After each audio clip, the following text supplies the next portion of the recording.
queridos nerds! Se você tá assistindo a um filme baseado numa história em quadrinhos, pode apostar que vão aparecer algumas participações da hora, meu. Quer se trate de atores reconhecíveis ou novos personagens, os cineastas gostam de esconder relances rápidos de pessoas que o público provavelmente gosta. Por exemplo, os espectadores podem ver o Stan Lee na maioria dos filmes da Marvel, mas há um monte de outros pequeninos debaixo do radar. Homem de Ferro em O Incrível Hulk. No momento em que Ed Norton fez sua estreia no Incrível Hulk de 2008, os fãs tinham desistido do personagem. Ang Lee tinha feito um Hulk cartunesco com Eric Bana em 2003 e esta pseudo-sequência tomou um tom mais sério, corajoso, mas finalmente pareceu muito melhor do que as expectativas. Por todas as falhas do filme, a Marvel incluiu uma das suas, agora comuns, cenas pós-crédito. O Homem de Ferro aparece conversando com Thunderbolt Ross sobre uma equipe especial sendo montada. Este deveria ter sido o trabalho de Nick Fury, mas ver Robert Downey Jr. acrescenta um toque agradável num dos filmes menos amados da Marvel, mesmo que apenas por um momento, né? Foi uma reviravolta curiosa, porque só o Homem de Ferro havia sido filmado neste momento, e a participação de Tony Stark nunca seguiu em filmes posteriores, com Sam Jackson assumindo a função de recrutamento, e é claro, Hulk sendo um membro da equipe e não um inimigo. Paul Soules in The Incredible Hulk. Quando Bruce Banner finalmente faz o seu caminho de volta para os Estados Unidos, ele recebe uma ajuda de um velho gentil numa pizzaria. Que tipo de cara de pizzaria estaria disposto a ajudar um monstro gigante verde e raivoso? Bem, alguém que dublou o Hulk em 1966. Essa participação é tão escondida que provavelmente havia gente no set que nem sequer sabia quem era o dublador quando a cena estava sendo filmada. Dado que Souls era um dublador de desenhos animados dos anos 60, é lógico que apenas o mais incondicional dos fanáticos teria conhecido o ator pela voz. Mas agora que você sabe, isso mostra o quão longe a Marvel vai para adicionar pequenos detalhes legais em seus filmes. Wolverine em X-Men Primeira Classe. X-Men Primeira Classe salvou a franquia X-Men após Brett Ratner arruiná-la com o confronto final de 2006. Em vez de avançar, o filme volta no tempo e introduz todo um novo elenco de personagens e atores. As versões jovens de Magneto e Professor X são tão boas quanto as antigas, e até mesmo Jennifer Lawrence impressionou como Mística. Como um aceno divertido pro fato de Wolverine não ser tão jovem quanto parece, há uma cena rápida no meio do filme que mostra Magneto e Xavier recrutando mutantes para sua causa, quando encontram um canadense grosseiro. É uma desculpa divertida Wolverine ter xingado Magneto e Professor X e causou uma risada pro público. Além disso, é ainda mais um filme com Hugh Jackman interpretando Wolverine, elevando seu total para 7 filmes.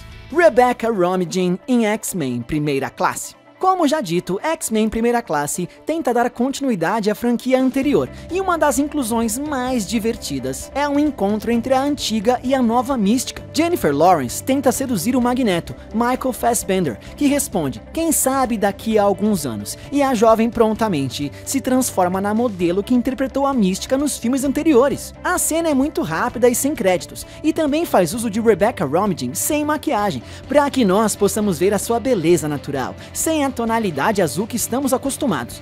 Não que importe que o Magneto aparentemente prefere garotas azuis, né? Mas ainda assim, foi uma boa participação. Professor X e Magneto em Wolverine Imortal. Depois que X-Men Origins Wolverine saiu em 2009, deve ter sido difícil conseguir alguém para concordar com um outro filme solo de Wolverine. Ele tinha toneladas de potencial e incluiu uma série de grandes personagens, incluindo Dentes de Sabre, Blob, Gambit e uma versão herética do Deadpool, mas não usou qualquer um deles corretamente. É melhor esquecer o filme. Em 2013, Wolverine Imortal deu aos fãs algo menos pior, um filme de ação que mistura os aspectos do passado do Wolverine dos quadrinhos e uma aventura até que divertida no Japão. Então, quando tudo acabou, a aparição mais surpreendente na história dos filmes de quadrinhos ocorre quando Wolverine encontrou não apenas Magneto, mas o próprio Professor Charles Xavier ressuscitado. Se você assistiu esse filme no cinema, literalmente ouviu os fãs gritarem. Howard o Pato em Guardiões da Galáxia. Uma das maiores participações especiais na memória recente vem num filme repleto de pequenos extras e easter eggs pros fãs. No final dos Guardiões da Galáxia, o mais ambicioso filme do universo cinematográfico Marvel, nós voltamos aos escombros dos domínios do colecionador. Grande parte de sua coleção foi destruída, mas pelo menos um de seus prêmios decidiu ficar: Howard o Pato. O Pato Infame foi visto pela última vez em Howard o Pato de 1986, que é amplamente considerado como um dos piores filmes já feitos. A ideia de um pato espacial nunca cativou o público, nem mesmo os leitores dos quadrinhos, apesar da sua proposta satírica de parodiar o mundo que nos rodeia. Ainda assim, a decisão do diretor James Gunn de incluir Howard o Pato numa cena pós-crédito foi um reconhecimento divertido das histórias espaciais da Marvel. E qual seria melhor lugar para incluí-lo do que num filme com um guaxinim violento e uma árvore falante? Noel Neill em Superman: O Retorno.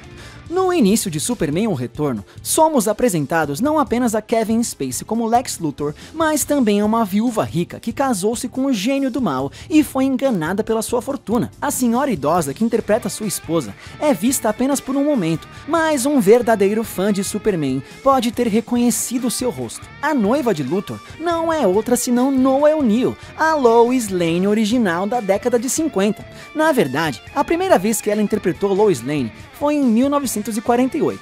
Neill também apareceu como a mãe de Lois Lane em 1978, em Superman The Motion Picture. E ela ainda apareceu na série de TV do Superboy. Não era Smallville, mas era uma versão do final de 1980, que a maioria das pessoas esqueceu que sequer existiu. Após a década de 50, Neill se aposentou e apenas voltou para os ocasionais papéis relacionados ao Super-Homem ao longo dos anos. Garrett Morris em Homem-Formiga. Em 2015, a Marvel Studios lançou o Homem-Formiga, estrelado pelo ator cômico Paul Rudd.